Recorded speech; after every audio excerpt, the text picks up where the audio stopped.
Good morning. Today is 29 October 2016 and we are going to discuss the articles of The Hindu. Before discussion of articles, first thing first, tomorrow is Diwali. So wish you and your family very happy and prosperous family. Have a fantastic and awesome day tomorrow. उसके बाद आते हैं और फिर नए जोश के साथ में डिस्कस करेंगे क्योंकि देखिए कल संडे है और परसों यानी 30 तारीख के बाद में 31 को भी शायद डिस्कशन नहीं हो पाएगी क्योंकि दिवाली रात तक चलेगी तो सुबह सुबह शायद डिस्कशन नहीं हो पाएगी तो शाम को ही हो पाएगी। तो मोस्ट प्रोबेबली या फिर 31 इवनिंग को और या फिर फर्स्ट मॉर्निंग को, लेकिन पूरे जोश के साथ आइएगा क्योंकि अभी ज़िंदगी की असली उड़ान अभी बाकी है, ज़िंदगी के कई इम्तिहान अभी बाकी है, अभी तो नापी है मुट्ठी भर ज़मीन हमने, आगे सारा आसमान बाकी है। So let's move to articles.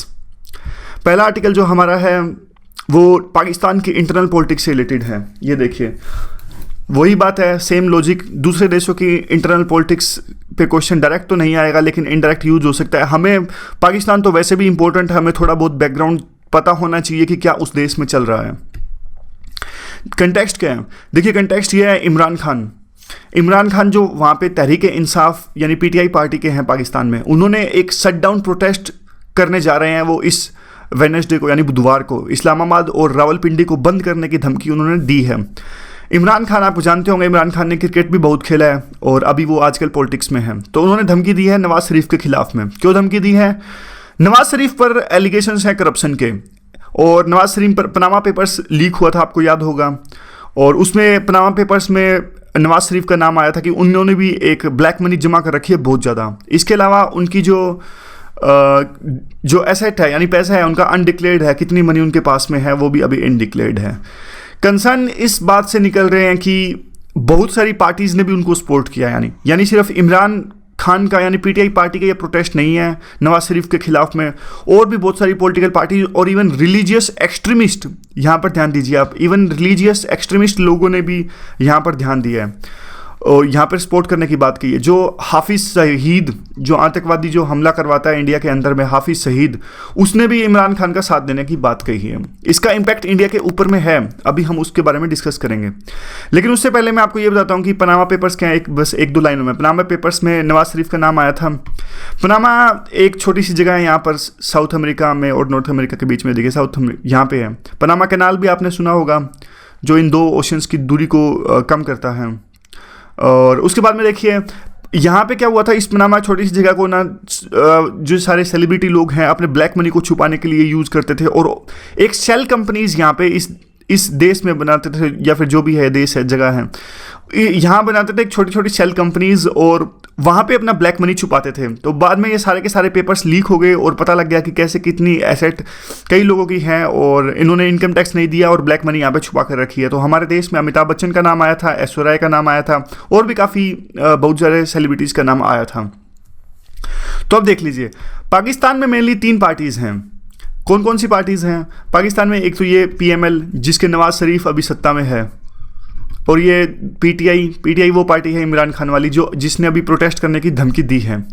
और तीसरी पार्टी ये है PPP, ये भुट्टो वाली पार्टी है। बेनजीर भुट्टो को मार दिया गया था और अभी उनके बेटे बिलावल भुट्टो और जो जरदारी हैं ये इन सब की पार्टी है PPP। ये 3 पार्टी हैं। देखिए कहने को तो 3 पार्टी हैं यहाँ पे, लेकिन पाकिस्तान में सिचुएशन क्या है, काफ़ी कॉम्प्लेक्स है, काफ़ी मल्टीपल सेंटर्स वहाँ पे हैं। आर्मी जो है वो वहाँ की आर्मी इंडिया की तरह नहीं है, यानी वो इंडिया की बात यानी अपनी पॉलिटिक्स की बात, हमारे तो आर्मी जो होती है पॉलिटिकल लीडर्स की बात मानती है, एग्जीक्यूटिव गवर्नमेंट की बात मानती है और कॉन्स्टिट्यूशनल के दायरे में रहकर काम करती है। लेकिन पाकिस्तान में ऐसा बिल्कुल नहीं है। आर्मी की जो पावर है बहुत ज़्यादा है और पिछले 70 साल में, आज़ादी के 70 साल में काफ़ी साल से यानी आधे से ज़्यादा ऑलमोस्ट ईयर्स तो वहाँ पे आर्मी ने रूल किया है, यानी आर्मी रूलर डिक्टेटर हो जाता है वहाँ पर और इनकी बहुत ज़्यादा चलती है। तो एक सेंटर ये हो गया आर्मी का, और दूसरे सेंटर से वहाँ पे और बहुत सारे सेंटर्स है। सवात वैली जो है वहाँ पे तो तरीके तालिबान और इनका TTP वगैरह ऑर्गेनाइजेशन का कब्जा है, यानी आतंकवादी संगठनों का कब्जा है। बहुत सारे सेंटर्स हैं पाकिस्तान में, काफ़ी सारे सेंटर्स हैं, तो वहाँ पे गवर्नेंस है वो बहुत वीक है। इसीलिए प्रॉब्लम आती है इंडिया को। जब भी वहाँ पे डेमोक्रेसी को खतरा होता है तो इंडिया को दिक्कत आती है। मतलब कुछ लोग ऐसा भी कहते हैं हालांकि अगर जब मिलिट्री रूलर पाकिस्तान में सत्ता पर आया तब ज़्यादा शांति रही है, और डेमोक्रेसी जब रहती है पाकिस्तान में तब तो हमें इंडिया में दिक्कत आती है, ये भी कहा जाता है। दोनों व्यू हैं। तो अभी पाकिस्तान में डेमोक्रेसी बहुत ज़्यादा वीक है, यानी नवाज शरीफ की पोजीशन बहुत ज़्यादा वीक है। इंस्टेबिलिटी इंडिया के लिए अच्छी नहीं है। या तो डेमोक्रेटिक जो बंदा चुन के आया नवाज शरीफ बहुत ज़्यादा स्ट्रॉन्ग होने चाहिए, या फिर जो मिलिट्री रूलर है वो बहुत ज़्यादा स्ट्रॉन्ग होना चाहिए। वीक डेमोक्रेसी इंडिया के लिए खतरा है। जब जब वीक डेमोक्रेसी होती है, देखिए अब नवाज शरीफ वहाँ पे सत्ता में थे, पाकिस्तान में सत्ता में नवाज शरीफ, उनका नाम आया पनामा पेपर्स में, यानी करप्शन में उनका नाम उठा। करप्शन में उनका नाम उठा तो उन्होंने ध्यान भटकाने के लिए कश्मीर का मुद्दा उठाया। ये देखिए इंटरनेशनल पॉलिटिक्स या डोमेस्टिक पॉलिटिक्स में टाइमिंग की बहुत ज़्यादा वैल्यू है। टाइमिंग की वैल्यू देखिए, उनका नाम आया करप्शन में तो उन्होंने कश्मीर का मुद्दा उठा दिया ताकि लोगों का ध्यान हट जाए पनामा पेपर से। इंडिया में देख लीजिए आप, इंडिया में भी हमेशा टाइम टू टाइम इसका यूज किया जाता है कि ध्यान भटकाने के लिए। तो आगे हम चलते हैं। अब सर्कमस्टांसिस पाकिस्तान में और भी ज़्यादा स्ट्रेंड है। कैसे? अब देखिए वहाँ पे अभी एक 60 अटैक हुआ था, क्वेटा में 60 लोग मारे गए थे, और नए आर्मी चीफ की वहाँ पे सिलेक्शन होने वाला है। और अब देखिए नवाज शरीफ का जो करप्शन के चार्जेस हैं वो भी कोर्ट में अभी चल रहे हैं, और कोर्ट भी इस पर अपना डिसीजन देगा। तो जो पाकिस्तान में सर्कमस्टांसिस है काफ़ी वीक हैं, और सिविल गवर्नमेंट और मिलिट्री के रिलेशंस हैं वो भी काफ़ी ज़्यादा स्ट्रेंड है। तो वही बात निकल कर आती, क्रैश निकलता है कि जो एक ये है इंस्टेबिलिटी है वो इंडिया के लिए अच्छी नहीं है। बस यही एक रिपरकशन यहाँ पर है जो सर्कमस्टांसिस उभर कर आ रही हैं पाकिस्तान के अंदर में। अगला जो हमारा आर्टिकल है ये वाला देखिए, यहाँ पर आर्टिकल नीचे वाला, ये नेशनल फूड सिक्योरिटी एक्ट के बारे में है। नेशनल फूड सिक्योरिटी एक्ट आपको पता होगा, थोड़ा सा मैं आपको बता देता हूँ। 2013 में ये एक्ट पास हुआ था, और जिसके अंतर्गत 75% रूरल पॉपुलेशन को अनाज मिलेगा। कितना? 3 रुपये किलो राइस मिलेगा, 2 रुपये किलो व्हीट मिलेगा, और 1 रुपये किलो कोरस गेन मिलेगा। यहाँ पे देखिए 3 रुपये किलो राइस और ये। और इसमें कवरेज क्या होगी? 75% रूरल पॉपुलेशन ग्रामीण इलाकों की, और 50% पॉपुलेशन अर्बन यानी शहरी इलाकों की। और अब ये देख लीजिए, इसमें APL को भी मिलेगा। APL यानी अबव पॉवर्टी लाइन, 5 किलो अनाज, ये सब कुछ है, आप इसके एक्ट पढ़ लीजिएगा। लेकिन इसमें कुछ लोगों के कंसर्न्स हैं। कंसर्न कैसे हैं? देखिए अब इस एक्ट में बात हुई है कि 75% हमें मिलेगा, 75% मिलेगा अनाज रूरल इलाकों को, 50% अर्बन इलाकों को। अब दिक्कत ये है, कई स्टेट्स जैसे कि तमिलनाडु, ध्यान से सुनिएगा, कई स्टेट्स जैसे कि तमिलनाडु ने तो ऑलरेडी यूनिवर्सल यानी 75% ना होके 100%, 90% ऐसे करके अनाज दे रहे हैं वो ऑलरेडी। तो अगर अब वो कम अनाज देंगे 75%, 50%, तो कुछ लोग रह जाएंगे इस दायरे से। और अभी देखिए सिर्फ 50% का प्रावधान यहाँ पर अर्बन इलाकों में, और जबकि तमिलनाडु जैसी जो स्टेट्स हैं वो तो ज़्यादा ही अर्बनाइज्ड हैं, तो वहाँ 50% देंगे तो काफ़ी लोग रह जाएंगे। तो ये कंसर्न्स थे, इनके कंसर्न्स थे, और प्रोसीजरल क्लैरिटी भी थी। तो ये फूड सिक्योरिटी एक्ट पर कंसर्न्स थे, और कई स्टेट्स को डायरेक्ट कैश ट्रांसफ़र ये भी मान्य नहीं था। उसके बाद में अब क्या हुआ? होता यह है कि सेंटर स्टेट को पैसे देता है इसको इम्प्लीमेंट करने के लिए, यानी वो सस्ते दामों पर FCI के through food corporation of India के तहत अनाज उपलब्ध करवाता है। अब क्या है, तमिलनाडु और केरला ने अभी तक इस एक्ट को इम्प्लीमेंट नहीं करवाया। क्यों नहीं करवाया? देखिए वो बार बार टाइम मांग रहे थे। वो कह रहे थे कि हमें, एक तो उनकी डेफिनेटली शिकायत यही है कि लोग रह जाएंगे, दूसरी उन्होंने कहा था कि डिजिटलाइजेशन हमें अभी करवाना है, यानी computerize end to end computerize system हमें बिठाना है, और तीसरा उन्होंने कहा था कि एक आधार कार्ड से लिंक करना है। अब देखिए सेंटर ने इन दोनों स्टेट्स को धमकी दी, थ्रेट किया कि अगर अब जल्द से जल्द आपने ये स्कीम्स इंप्लीमेंट नहीं करवाई तो हम आपको जो APL के तहत अभी 8.5 रुपये में अनाज दे रहे हैं वो 22.54 किलो में देंगे, यानी महंगा अनाज हम आपको देंगे अगर आपने ये स्कीम इंप्लीमेंट नहीं करवाई। अगर ये ऐसा होता तो इनको दोनों स्टेट्स को लॉस हो जाता, यानी तमिलनाडु को लॉस हो जाता 2730 करोड़ का। और अभी देखिए ये सारे कंसर्न हमने डिस्कस किए, उनका ऑलरेडी यूनिवर्सल है, और वो कहते हैं कि हम दोनों इंप्लीमेंट करेंगे। अब उन्होंने मान लिया है, अब तमिलनाडु और केरला ने दोनों ने मान लिया कि हम आपकी स्कीम इंप्लीमेंट करेंगे हमारे स्टेट के अंदर में। उन्होंने कहा कि हम नेशनल फूड सिक्योरिटी एक्ट भी इंप्लीमेंट करेंगे, और यूनिवर्सल भी हमारा जो ऑलरेडी चल रहा है वो भी रहेगा। नेशनल फूड सिक्योरिटी एक्ट में तो देखिए 5 किलो अनाज की सप्लाई कंटिन्यूस इंश्योर करनी पड़ेगी। तो अब देख लेते हैं कंसर्न्स क्या हैं। कंसर्न्स उनके वही हैं कि कुछ बेनिफिशियरी हैं, कुछ गरीब लोग छूट जाएंगे इससे। तो उन्होंने लेट क्यों किया? लेट भी हमने ऑलरेडी डिस्कस किया। वो चाहते थे कंप्यूटराइजेशन पहले करना चाहते थे, और आधार कार्ड से लिंक करना चाहते थे, और एलिमिनेशन ऑफ बोगस कार्ड्स, यानी जो बोगस कार्ड्स अभी ऑलरेडी हैं उनको एलिमिनेट करना चाहते थे। देखिए तमिलनाडु में कितने ज़्यादा बोगस कार्ड्स की प्रॉब्लम है। तमिलनाडु की पॉपुलेशन है 7.21 करोड़ और कार्ड्स हैं 7.81 करोड़, तो साफ साफ ऑब्वियस है कि वहाँ पे बोगस कार्ड्स बहुत ज़्यादा हैं। एक पॉइंट यहाँ पे जो है आधार कार्ड का, एक दिन कुछ दिन पहले हमने, आपको याद होगा, आधार कार्ड का आर्टिकल हमने डिस्कस किया था, जीन ड्रीज का आर्टिकल था वो, याद है आपको? देखिए भूलना नहीं है बिल्कुल भी, रिवाइज करवा देता हूँ आपको। जीन ड्रीज जो थे उन्होंने आधार कार्ड की शिकायतें लिखी थी, उन्होंने केस स्टडी करी थी कि आधार कार्ड लिंकिंग से कितनी दिक्कत आ रही है, बायोमेट्रिक से कितनी प्रॉब्लम आ रही है। वो कह रहे थे दूर दराज के रिमोट एरियाज़ में तो कई लोगों का आधार कार्ड बना ही नहीं, कईयों के बायोमेट्रिक में प्रॉब्लम आती है, मशीन स्कैन नहीं करती, और कई बार मशीन उनमें प्रॉब्लम आती है, और जो वो होते हैं स्कैनिंग करने वाले यानी पीडीएस सोप्स में दिक्कत आती है, और इलेक्ट्रिसिटी की बहुत दिक्कत आती है, कई बार तो लाइट ही नहीं होती, तो टाइम खराब होता है, यहाँ पे बच्चों को बार बार भेजते हैं वो, ये सब प्रॉब्लम हमने डिस्कस की थी, याद होगा आपको? याद होगा, ये हमेशा याद रखना है। हमारी डिस्कशन का मेन ओनली एम यही है कि हम बिल्कुल याद रह जाए, यानी वीडियो डिस्कशन के बाद जब वीडियो ख़त्म हो तो हमें यूँ लगना चाहिए कि सब कुछ याद है, एक सेटिस्फैक्शन का भाव होना चाहिए।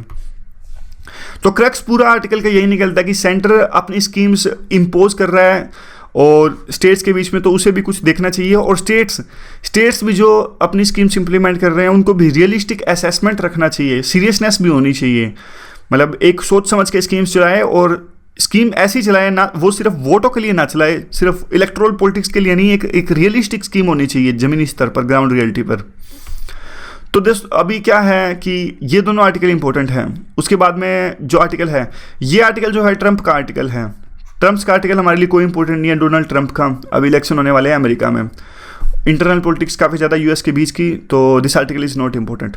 जो अगला आर्टिकल है, आज संडे है, आज सैटरडे है, आज सैटरडे है, तो ग्राउंड जीरो आता है। ये कुछ खास एडिटोरियल नहीं होता, एक स्टोरी सी होती है, तो स्टोरी इंपॉर्टेंट नहीं है, ये भी आप पढ़ लीजिएगा टाइम पास के लिए, इसे टाइम मिले तो उसके बाद हम इंडियन एक्सप्रेस का आर्टिकल डिस्कस करेंगे। इंडियन एक्सप्रेस का ये भी अच्छा आर्टिकल है। अब क्या हो रहा है, आजकल कॉल सेंटर्स में एक फ्रॉड चल रहा है। अभी पिछले दिनों ही एक मुंबई पुलिस ने एक कॉल सेंटर का फ्रॉड पकड़ा था, यह कंटेक्स्ट है इस आर्टिकल का। क्या करते थे वो लोग क्या करते थे, इंटरनल रेवेन्यू सर्विस, ये हमारे वाला नहीं है, दूसरे अमेरिका का, यूएस का इंटरनल रेवेन्यू सर्विस है ये, हमारे वाला तो इंडियन है ना, इंडियन रेवेन्यू सर्विस, उनका इंटरनल रेवेन्यू सर्विस है। तो वो क्या करते थे, वो आईआरएस ऑफिसर बन के यूएस में कॉल करते थे, तो वहाँ से डराते धमकाते थे लोगों को, डेटा कहीं से वो चुरा लेते थे, वहाँ पे कोई बंदा होता था उनका, तो यहाँ पे अमेरिकन कंसेंट में फ़ोन करते थे, उस एक्सेंट में, तो वहाँ उनको कहते थे कि आपकी जो टैक्स क्लासिफिकेशन हम करने वाले हैं, तो आपको इतना इतना फ़ाइन भरना पड़ेगा। तो ऐसे करके वो कुछ गिफ्ट कार्ड खरीद लेते थे, यानी उनसे पैसा ऐंठ लेते थे और उनको बेवकूफ़ बना देते थे। तो यह काफ़ी टाइम से चल रहा था, तो मुंबई पुलिस ने इसको बस्ट कर दिया, यानी पकड़ लिया।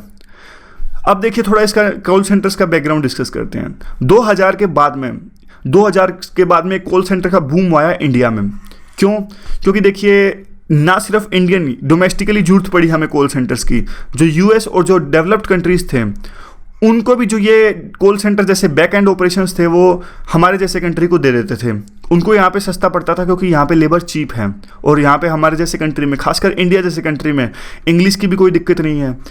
चाइना, जापान, और ये तो वैसे ऑलरेडी डेवलप्ड भी हैं, लेकिन और बहुत सारे कंट्रीज ऐसे हैं जैसे पाकिस्तान वालों की इतनी इंग्लिश अच्छी नहीं होती, मतलब, और पाकिस्तान से तो छोड़ दीजिए आप कंपैरिजन, ये तो मेरे मुंह से निकल गया। और बहुत सारे डेवलपिंग कंट्रीज जो इंडिया के मुकाबले के हैं उनसे, मतलब हमारे इंडिया का एडवांटेज ये है, एक तो लेबर बहुत ज़्यादा अच्छी है और दूसरा इंग्लिश भी अच्छी आती है। तो ये सारे के सारे बहुत सारे कॉल सेंटर्स इंडिया में आए और इससे एम्प्लॉयमेंट मिली बहुत ज़्यादा इंडिया के मिडिल क्लास लोगों को। आपको याद होगा बीटेक वाले लोग कितने कॉल सेंटर में जाते हैं अगर बीटेक में जॉब नहीं मिलती। तो देखिए अगर कॉल सेंटर की इंपॉर्टेंस इतनी ज़्यादा है, सो उसके अंदर जो डेटा यूज़ होती है तो उसकी इंपॉर्टेंस तो बहुत ही ज़्यादा है। वो तो सोना है, सोना, और उसकी सिक्योरिटी बहुत ज़्यादा इंपॉर्टेंट है, क्योंकि अगर उसकी जो डेटा की सिक्योर नहीं होगा तो कल को कोई आएगा नहीं हमारे देश में और वो देगा नहीं, मतलब कॉल सेंटर से इस्टेब्लिश करेगा नहीं। तो देखिए इंडिया अभी फ़िलहाल इसीलिए कोऑपरेट कर रहा है यूएस के साथ में बहुत ज़्यादा, और हो सकता है तो एक्स्ट्राडिशन भी करे जो लोग पकड़े गए हैं अभी मुंबई में, और यूएस भी ट्राई कर रहा है, अहमदाबाद में उन्होंने पकड़े थे अहमदाबाद के लोगों को। तो इंडिया और यूरोपियन का यूनियन का वो देख लीजिए फंडा, इंडिया और यूरोपियन यूनियन में अभी फ्री ट्रेड एग्रीमेंट जो साइन होने जा रहा है, जिस पे नेगोशिएशन चल रही है, उस पर एक सबसे जो इंपॉर्टेंट इशू निकल के आता है वो यही होता है कि इंडिया EU आरोप लगाता है इंडिया पे बार बार कि डेटा आपका सिक्योर नहीं है, और इंडिया कहता है कि आप ये बात मत कीजिए, अगर आप डेटा की बात कहेंगे तो हमारी जो इमेज है और वो ख़राब हो जाएगी। तो ये रोड ब्लॉक है FTA के बीच में, यानी वो बार बार आरोप लगाते हैं कि इंडिया जैसी कंट्री में डेटा सिक्योर नहीं रहता। देखिए डेटा की बहुत ज़्यादा वैल्यू है। डेटा की आजकल वैल्यू कैसे है, थोड़ा सा छोटा सा एग्जांपल से कंसीडर करते हैं। देखिए एक इलाज करवाता है, यानी एक बंदा, आप इंडिया में मान लीजिए, चलो इंडिया का एग्जांपल ले लीजिए। मिडिल ईस्ट के, अफ्रीका के बहुत सारे लोग हमारे इंडिया में इलाज करवाने आते हैं, मिडिल ईस्ट के और इराक जैसी कंट्री के और अफ्रीका के, नॉर्थन अफ्रीका के। अब देखिए ये इंडिया में इलाज करवाने आते हैं, मान ले सर गंगाराम हॉस्पिटल या फिर BL कपूर हॉस्पिटल, यहाँ पे इलाज करवाने वो आए। अब देखिए अगर जो इन्होंने इलाज करवाया, अगर BL या फिर जो भी हॉस्पिटल है, इन्होंने इनका डेटा लीक कर दिया कि इनको ये बीमारी है, और कल को जो अगर ये इंश्योरेंस करवाने जाएंगे, इंश्योरेंस जैसी कंपनीज के पास में इनका डेटा पहले से ही है, लीक है डेटा, तो ये एक लेवल के बाद में वो ना तो इंश्योरेंस इंश्योर करवा सकेंगे। और ये देखिए सिर्फ ये मेडिकल का एग्जांपल नहीं है, हर सेक्टर में इसका जो है जो डेटा की है बहुत ज़्यादा वैल्यू है, मेडिकल में, सिक्योरिटी में और भी ज़्यादा जो जितने भी सेक्टर्स हैं। लेकिन डेटा की जो सिक्योरिटी में इंडिया अभी स्लो है थोड़ा। Lately, India has started to take a lot of steps to secure the data, but India has been slow, and India has to take a lot of steps so that trust which is very important for any business, which must be maintained. अभी US में देखिए, US में election है, तो वहाँ भी data का एक इंपॉर्टेंट इशू चल रहा है। वहाँ भी कह रहे हैं कि अमेरिका की जॉब्स अमेरिका के पास ही रहनी चाहिए, और उसमें मतलब वो नहीं देनी चाहिए बाहर के देशों को, क्योंकि डेटा की प्रॉब्लम आती है। तो बात क्रक्स यही निकलता है इस आर्टिकल का कि कॉल सेंटर्स को जो रिस्पॉन्स रहा क्या है। देखिए कॉल सेंटर का जो रिस्पॉन्स रहा है वो अभी तक ये रहा कि वो अपने कॉल सेंटर के ऑफिस के अंदर में डिवाइसेस बैन कर देते हैं। जैसे हार्डवेयर डिवाइसेस कौन से होते हैं, जो पेन ड्राइव वगैरह, ब्लूटूथ डिवाइसेस, सॉफ्टवेयर हार्डवेयर, जो मोबाइल्स होते हैं, ऐसे लोग ऐसी चीज़ें वो ये बैन कर देते हैं अपने ऑफिस के अंदर में। तो ये तो सिर्फ हार्डवेयर चीज़ें हैं ना। हार्डवेयर आप एक लेवल के बाद में बैन करके आप डेटा की जो चोरी है उसको नहीं रोक सकते। इसके लिए आपको एक लीगल डिटरेंस इस्टेब्लिश करनी पड़ेगी, यानी डर इस्टेब्लिश करना पड़ेगा लोगों के बीच में कि डेटा एक छोटी मोटी चीज़ नहीं है, डेटा चुराना एक बहुत बड़ी गंभीर इशू है और एक गंभीर सज़ा होनी चाहिए इसके लिए। और देखिए जब से ग्लोबलाइजेशन आया, यानी वैश्वीकरण आया है 1991 के आसपास में, ये सिर्फ बंदों का ग्लोबलाइजेशन, सिर्फ ये पर्सन्स का, कल्चर का और इकोनॉमी का, पॉलिटिकल आइडियाज़ का आदान प्रदान नहीं है, ये इंफॉर्मेशन फ्लो भी है। इंफॉर्मेशन का एक एक्सप्लोजन हो रहा है, आज इधर से उधर इंफॉर्मेशन जाती है विद इन द सेकेंड्स, और ये बहुत इंपॉर्टेंट है। जो इंफॉर्मेशन और डेटा का जो फ्लो है वो बहुत ज़्यादा इंपॉर्टेंट है। और ये किस पे चल रहा है, और ये चल रहा है नेटवर्क्स ऑफ ट्रस्ट पे। इंडिया पे ट्रस्ट है, जब इतने सारे कॉल सेंटर US UK से इंडिया में आते हैं। अगर ये ट्रस्ट खत्म हो जाएगा, ट्रस्ट ब्रीच होएगा, तो कल को इंडिया की इमेज को भारी धक्का पहुंचेगा। और जो इंडिया कहते हैं कि इंडिया एक फास्टेस्ट ग्रोइंग इकोनॉमी है और यहाँ पे कॉल सेंटर से इस्टेब्लिश वो करते हैं क्योंकि सस्ता पड़ता है, वो सस्ता नहीं बात नहीं पड़ेगी, तो वो वहाँ पे कल से आगे से कॉल सेंटर से इस्टेब्लिश करेंगे ही नहीं। तो ये थे हमारे आज के आर्टिकल्स। 3 ही आर्टिकल इंपॉर्टेंट है, ग्राउंड जीरो और वो ये आर्टिकल इंपॉर्टेंट नहीं है, और इसलिए दोबारा से wish you very very happy Diwali. और आगे आएंगे पूरे जोश से पढ़ेंगे। बस याद, अपनी मंजिल याद रखना, और याद रखना कि मंजिलें उन्हीं को मिलती हैं जिनके सपनों में जान होती है। यूं ही पंख होने से कुछ नहीं होता, हौसलों में उड़ान होती है। So thanks very much for discussion.